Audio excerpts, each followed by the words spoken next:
I've been doing a lot of research recently on the word irreplaceable. And that word has led me into some very unusual memories. This memory that comes to mind, first of all, happened many decades ago. I was in Iceland with my children because I was showing them off to the relatives. And I was in the home of my Aunt Erna. And the three of us, my Aunt Erna and I, and my little boy, Peter, who was then 18 months old, was standing at my side. And we have just removed all the knickknacks and the small lamps and almost everything that was breakable in the room because my little boy had gone on a rampage earlier. So we thought we were safe. We had just child-proofed the room. Then Erna said, there's only one thing in this room that I really care about. And she said it in Icelandic. Það bara eitt hlutur í þessu herbergi sem mér ekki sama og það skálin þarna af því að afiðinn átti hana. There's only one thing in this room that I really care about, and it's that bowl over there, because it belonged to your grandfather. Now, my son did not understand Icelandic. So what happened next was truly a wonder.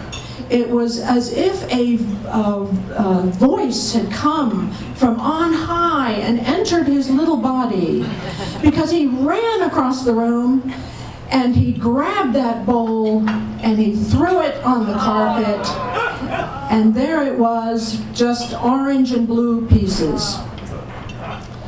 I froze. I was overwhelmed by guilt and shame. I didn't know what to say. Erna had told me that the bowl was basically irreplaceable. There was nothing, I couldn't apologize, I couldn't do anything. And we just stood there, the three of us, frozen. After what seemed like a very long time, Erna sort of straightened her shoulders and she said, and she looked at the painting of my grandfather, of her father, whom she adored, and she looked at the broken pieces, and she looked at my son, and she said, það var bara skál. It was only a bowl. And I was so grateful for those words that I told that story at her funeral. And then I tucked it away and forgot all about it until last summer. Last summer, I taught a class in Ireland, and one evening I was in a pub, much like this one, except this pub had an art gallery upstairs. So at some point, a friend and I decided to go upstairs and look at the art gallery. I walked past this long shelf. And this shelf was from floor to ceiling filled with pottery. You know, the kind where there are partitions, and in each partition there's a piece of pottery. And I looked at these pieces and I thought, no, I don't think I'm going to be wanting to buy those, not at those prices. So I walked all the way to the end of the shelf, and I stood at its end and leaned forward to look at the jewelry that was in a little cabinet here. Now, these were also very expensive items, and I knew I didn't want to buy one.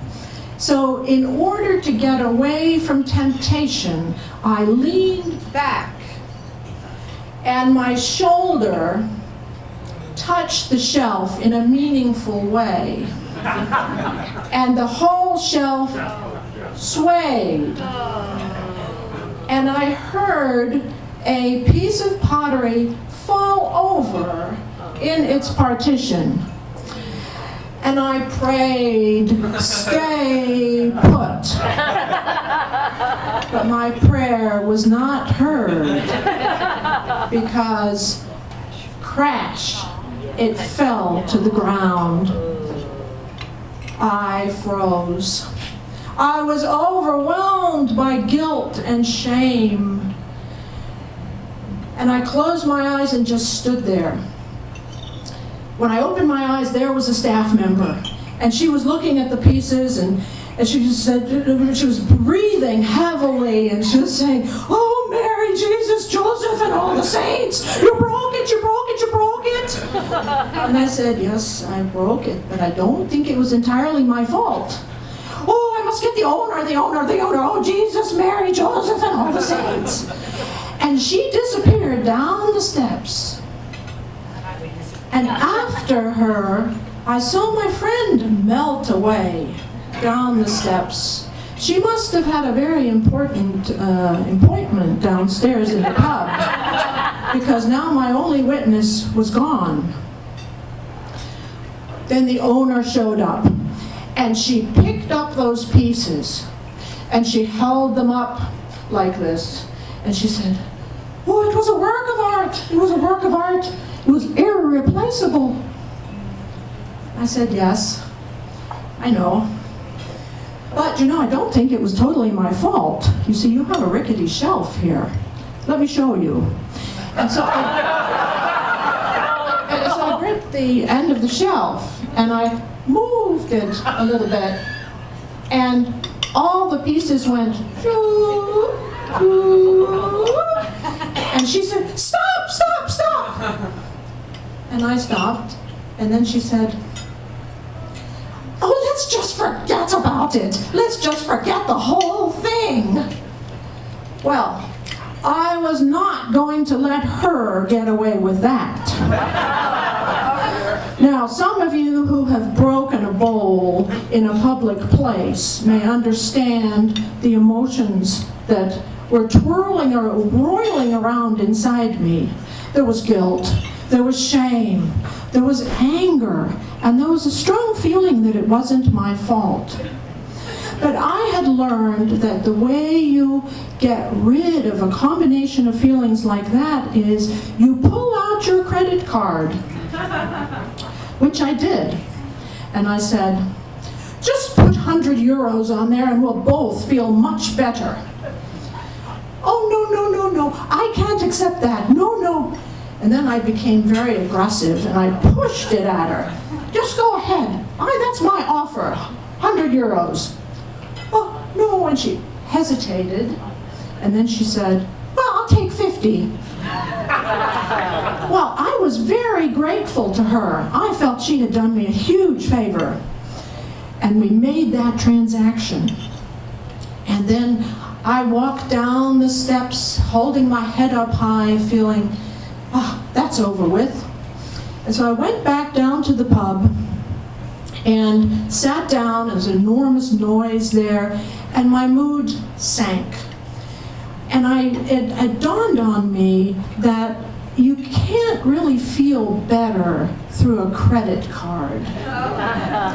No, I really needed something like divine intervention. I needed something from beyond to come to me and help me. So I just sat there and waited. And then a memory tapped. Have you ever been tapped on the shoulder by a memory? This memory came to me, and it was my aunt. It was the spirit of my aunt came to me, and she whispered in my ear. She said, "Það var bara skál." It was only a bowl. And that was when I started to feel better about things that are supposedly irreplaceable.